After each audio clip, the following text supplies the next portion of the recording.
Yum, yum, yum!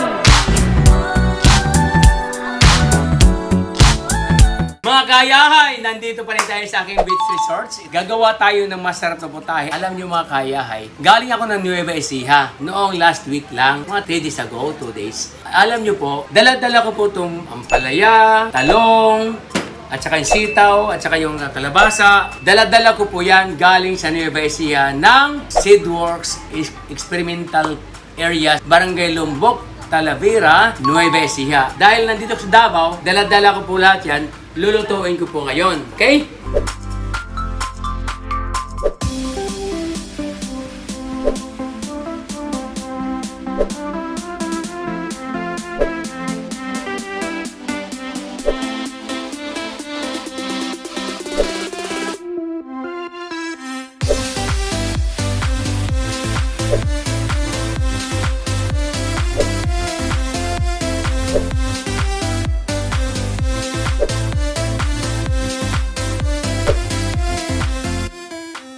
Gagawa tayo ng pinakbit na mayroong bagoong na alamang. Ito po yung alamang. Dito, available dito sa Lupon.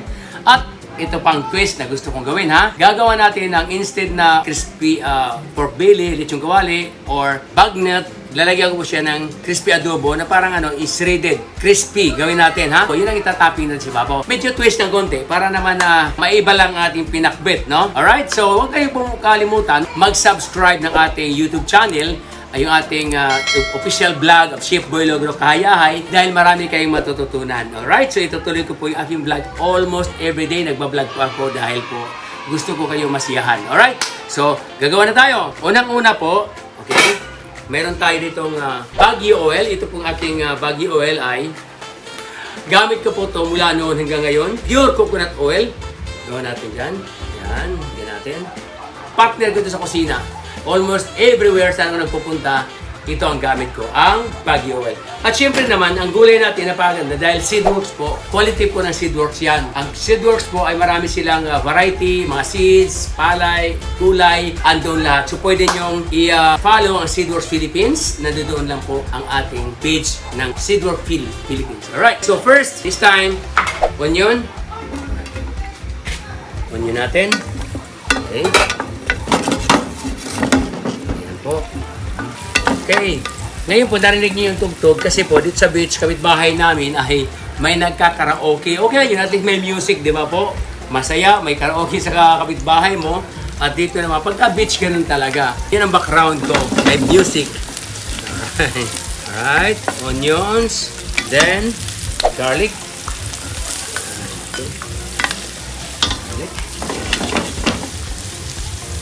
Napakadali lang po nito mga kayahay.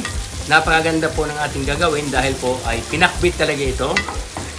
Tagalog version o Bisaya version, ito na pag-isip-isip ko po, nagagawa natin ng twist instead na ibang putahe, kundi may hipon at mayroon tayong crispy na adobo. Alright. Yun po. Okay, huwag natin kalimutan na pag nagsuti tayo katulad niyan, halo-haluin natin na maayos. Siyempre naman kanina, lagi ako naghuhugas ng kamay dahil po pag ganyan po tayo pagka nagluluto, dapat hygiene tayo. Okay? Hindi lang. Halo-halo lang. Okay. Alright. Sarap to. Yan. Unting slightly brown. Bago natin ilagay ang kamatis. Kamatis.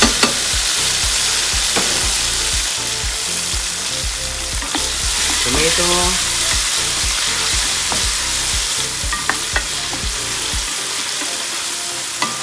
Halo-halo lang. Ilagay natin yung ating bagong. Bagong alamang. Okay. Halo lang po. Yan. Sarap. Alright. Lutuin natin ang alamang ng maayos. Ang bango ha. Halo lang po. Pag lumabas niya medyo mantika, at saka natin ilagay ang ating kalabasa, okay? Para mas masarap yung bagoong. Alright. Lagyan natin ang ating kalabasa. Okay. Then, takpan lang po natin hanggat sa lumambot bago natin ilagay yung ampalaya, talong at saka yung sitaw. Okay? Hindi yan masunog kasi po ang ginagamit ko ay yung mahal na gamit. Basta mahal. Okay? Hindi naman siya sponsor. Binanggit ko lang po. Alright, sige na nga. Salad Master. Binigay sa akin to. Ito yung ginagamit ko, Salad Master. Kaya kung gusto naman ng Salad Master mag-sponsor or maging endorser ako, why not, no? Open na open tayo. Bukod sa Seedworks, ang gamit ko Seedworks at ang ating Baguio Oil at mayroon pa tayong Sulain. Ayan, yung ating Sulain. Yung gamit nating Sulain, di ba po? Ngayon, hiwain natin ang ating ampalaya. Nabanggit ko po sa inyo. Ito yung winner ng Nueva Ecija. Mahahaba po. Gaganda ng kulay.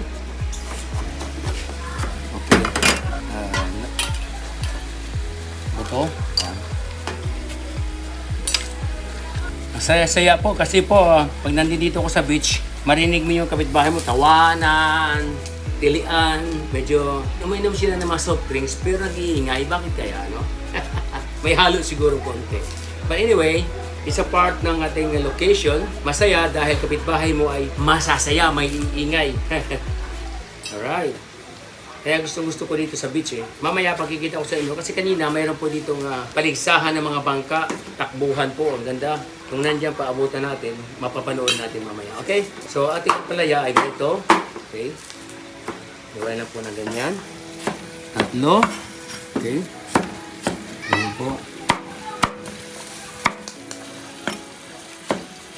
Ito pa.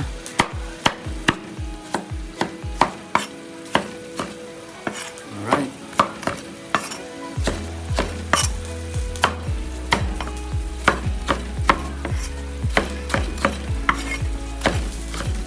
So, hugasan ko lang po. Bago natin ilagay sa ating kalabasa. Alright. Good. So, ready na. Wow. I love this one. Look at that. Okay.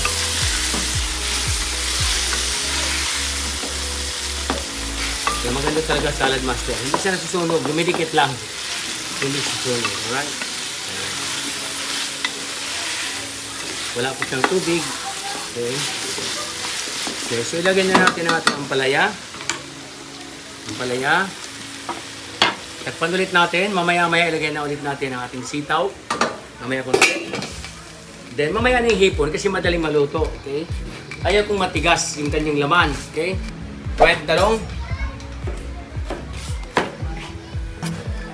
Ganyan na po yung talong natin. Okay. Yan, ganyan lang po. Alam mo nyo, napakaganda talaga ng talong ng Seedworks. Nakita nyo po, malinis. Prolifica ang tawag, Prolifica eggplant. Yan po, ang ganda niyang quality. Nakita nyo po, ang ganda ng quality niya. Makinis. Talagang tumpak na tumpak sa ating mga Pilipino pag nagluluto tayo. Okay. Alright, so kanina hugas na po yan. Lagyan natin ng konting salt lang. Konti lang po. Konting salt. Konting paminta. Okay. Ayan natin. Okay.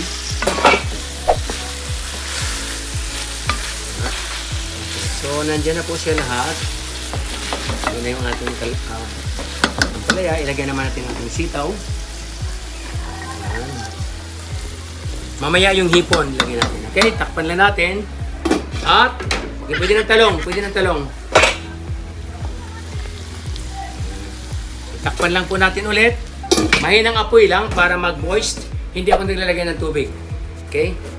Ito, ready lang natin itong ating adobo. Ito. Okay, so ito ipapatong natin mamaya doon sa ating pinakbet. Yan. Crispy fry adobo. Diba, diba? Para maiba lang. Alright.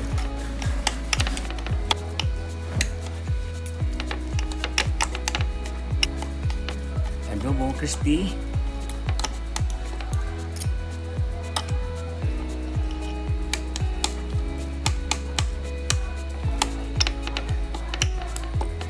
Ayan. Hindi pa.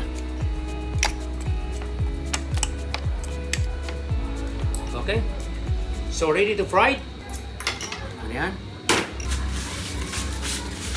At tingnan natin yung ating pakbet. Yun, oh. Alam niyo po mga kayahe, wala pong tubig yan ha. Maluluto lamang siya sa pamamagitan ng kanyang katas. Alright, so mahinang apoy lang. Wala po siyang tubig. Alright. Ngayon, pwede na po ilagay natin ang ating hipon. Alright. Takpan lang ulit natin. Antayin natin maluto siya. Okay? Alright, ngayon naman, ipa-fry natin yung ating shredded na crispy adobo. Yan, gagawin ng adobo, crispy. Sindi natin. Yan po. So, lagyan ulit natin ng bagyo para maging crispy. Mamaya crispy na yan. Marinig mo yung hiyawan. Antayin natin pagkatapos crispy na siya. Alright guys, so ipa-fry na natin ating adobo. Yung flakes natin. Crispy adobo, crispy flakes.